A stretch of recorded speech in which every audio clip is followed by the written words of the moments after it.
Hello everyone, কেমন আছো তোমরা সবাই? আশা করছি খুব ভালো আছো। আমরাও কিন্তু বেশ ভালো আছি। তো আমার চ্যানেলের আরেকটি নতুন ভিডিওতে তোমাদের সবাইকে অনেক অনেক ওয়েলকাম জানিয়ে ব্লগটা স্টার্ট করছি।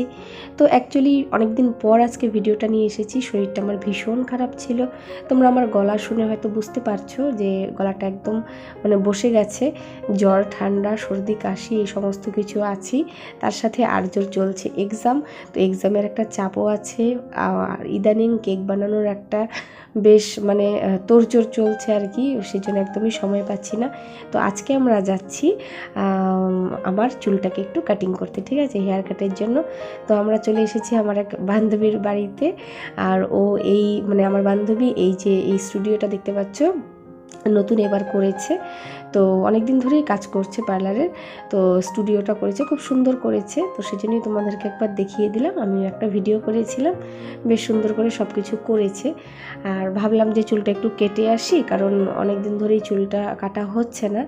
তো এই দিক দিয়ে সব কিছুই আমরা দেখছিলাম। আর তারপর কিন্তু এই যে আমিও বসে পড়বো। আর দেখতে পাচ্ছ এখন আমার চুলের সামনেটা অনেকটাই ফাঁকা হয়ে যাচ্ছে। অ্যাকচুয়ালি ময়নাগুড়ির জলটা এতটাই বাজে না, কি বলবো আর তোমাদের, এতটা জলে আয়রন। তো এত ফিল্টার করা হয় জল, কিন্তু তারপরেও আয়রনের পরিমাণটা ভীষণ। নয়তো আমার 10 বছর আগে বিয়ের সময়ও চুল প্রচুর ছিল। এখন এই 10 বছর পর এসে চুলটা বিশেষ করে সামনের দিকটা অনেকটাই ফাঁকা হয়ে যাচ্ছে। কি করব, চুলের কোনো রকম কোনো যত্নও করতে পারছি না। অনেক কিছু জানি কিন্তু কিছুই করতে পারছি না, শুধুমাত্র সময়ের অভাবে। তো এখন কিছু করার নেই, এখান থেকেই সময় বের করে নিজের জন্য একটু সময় রাখতে হবে। সবাই বলে, কিন্তু তার সেটা বুঝেও হয়তো কিছু করার থাকে না। তো যাই হোক, এখন চুলটা কাটতে আসলাম। আর আগেই বান্ধবীকে বলেছিলাম যে আমি এবার চুলটাতে না খুব, যেহেতু একদমই চুলটা পড়ে যাচ্ছে আর কি, খুব বেশি চুলের যে ঘনত্বটা সেটা নেই। তো সেজন্য খুব একটা বেশি ডিপ কাট দেব না।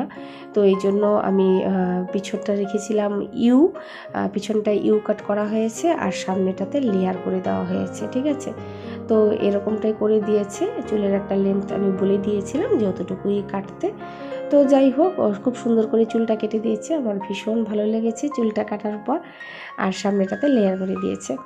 তো পরীক্ষার জোর চলছে, এর মধ্যেই বেরিয়েছি। একটা পরীক্ষা শেষ হওয়ার পর কিছুটা সময় ছিল, তো 2 দিন সময় ছিল। তো তার মধ্যেই কিন্তু এসে ভাবলাম যে চুলটা একটু কাটিয়ে যাই, নয়তো এরপর আরও সময় পাবো না। আর তারপর তো ঘরের কাজকর্ম সমস্ত কিছু আছে, প্লাস একটা পরীক্ষা শুরু হলে একটা বাচ্চার পিছনে অনেকটাই এফোর্ট দিতে হয়, প্লাস ঘরের কাজকর্ম সমস্ত কিছু আমি একা হাতে সামলাই। তো সেজন্যই কিন্তু সময়গুলো এইভাবেই আমাকে বের করতে হয়। তো যাই হোক, চুলটা কাটা এর মধ্যেই কমপ্লিট হয়ে গেছে। তো তোমরা জানিও অবশ্যই হেয়ার কাটটা কেমন হয়েছে। তো বান্ধবী দেখাচ্ছিল আমাকে যে এইভাবেই, আমি একটু দেখছিলাম মোবাইলে, তো দেখাচ্ছিল এইভাবে চুলটা বাঁধবে, বেশ ভালো লাগবে। তো চুলটা অবশ্যই পিছন থেকে দেখতে যথেষ্ট ভালো লাগছিল। আর আমিও কিন্তু বেশ খুশি হয়েছি। তো যাই হোক, এখন চুল কাটা হয়ে গেছে। তারপর আমরা একটু বাড়িতে বসেছি, একটু গল্পগুজব করেছি। আর তারপর কিন্তু বাড়ি চলে এসেছি।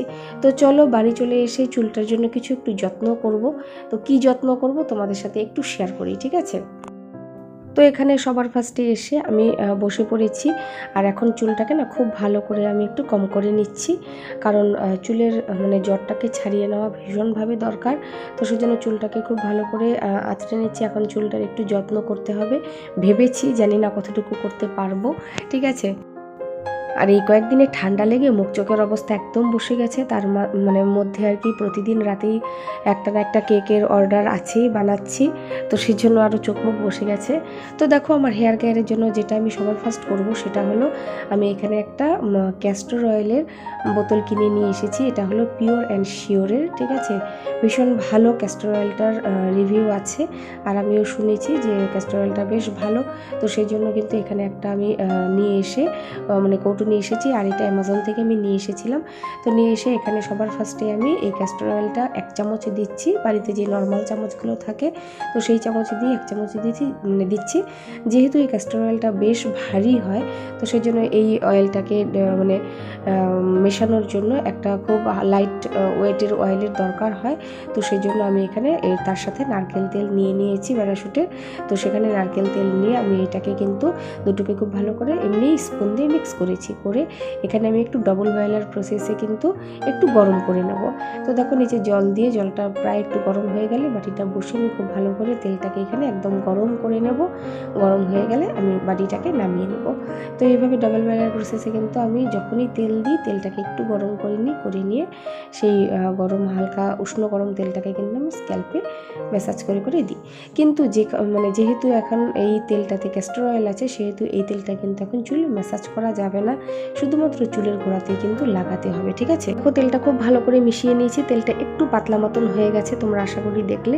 এরপর কিন্তু আমি যে চুলটাকে খুব ভালো করে আঁচড়ে রেখেছিলাম, তো তারপর এভাবে সিতি করব হালকা হালকা করে। সিতি করে আমি যেহেতু ভিডিওটা খুব ফাস্ট দেখাচ্ছি তোমাদের, তো এইভাবে সিতি করে কিন্তু জাস্ট আমি তেলটাকে ড্যাব ড্যাব করে দিয়ে দেবো।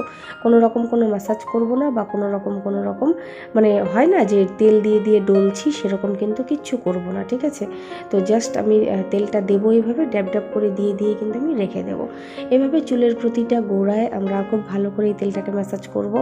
তো ক্যাস্টর অয়েল যেহেতু আমাদের চুলের জন্য ভীষণই ভালো, এর প্রচুর গুণাগুণ আছে। ক্যাস্টর অয়েলকে কিন্তু আমরা হেয়ার রিগ্রোথের জন্য খুব ভালোভাবে চিনে থাকি, যে কনসিস্টেন্সি বজায় রাখলে আর যদি আমরা পেশেন্স বজায় রাখতে পারি তাহলে কিন্তু পেশেন্স বজায় রেখে যদি আমরা এটা ধৈর্য সহকারে করতে পারি না, তাহলে কিন্তু অবশ্যই ফল দেয়। কিন্তু আমাদের সেই ধৈর্যটাই জানি না কোথায় হারিয়ে যায়। তো এই ক্যাস্টর অয়েল কিন্তু ভীষণভাবে গ্রোথ প্রোভাইড করে চুলে। আর এই তেলটা কি হয়, দেওয়ার পর যে ময়শ্চারাইজিং একটা প্রপার্টিস থাকে না, সেটা কিন্তু চুলে ভীষণভাবে যোগ করে। তো সেই ক্ষেত্রে কি হয়, আমাদের কন্ডিশনার না দিলেও কিন্তু তারপর কোনো ব্যাপার হয় না, যেহেতু আমি কন্ডিশনার দিইও না। কিন্তু এটা 2-3 দিন দেওয়ার পর দেখলাম চুলটা এমনিই সফট হয়, কোনো কন্ডিশনারের দরকার পড়ে না। চুলের ব্রেকেজগুলো কমায়, তার যে ভাঙা চুলের আগাগুলো ফেটে যায়, এটার সমস্যাকে কিন্তু ভীষণভাবে এটা দূর করতে সাহায্য করে। তো সেই জন্য কিন্তু আমি পুরো চুলে এটাকে দেব, আমি কিন্তু পার্টিকুলার চুলের গোড়াতে দেব না, যেহেতু আমার চুলের আগাগুলো একটু অনেক সময় ভেঙে যেতে চায়। তো সেই জন্য কিন্তু আমি আগাতেও খুব ভালো করে তেলটাকে ম্যাসাজ করব, ঠিক আছে। আর ফ্লেক্সিবিলিটিকে ইনক্রিজ করতে কিন্তু অনেক হেল্প করে এবং চুলটা কিন্তু খুব শাইনি হয়, তোমরা পরে দেখতে পাবে।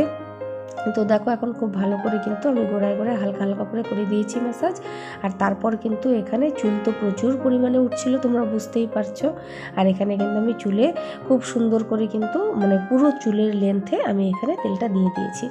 দিয়ে খুব হালকা হাতে তোমরা চাইলে এখানে কম করতে পারো, আবার নাও করতে পারো, কিন্তু আমি খুব হালকা হাতে করব, যেহেতু আমি তেলটা রাতে দিয়ে রাতে শুয়ে পড়বো।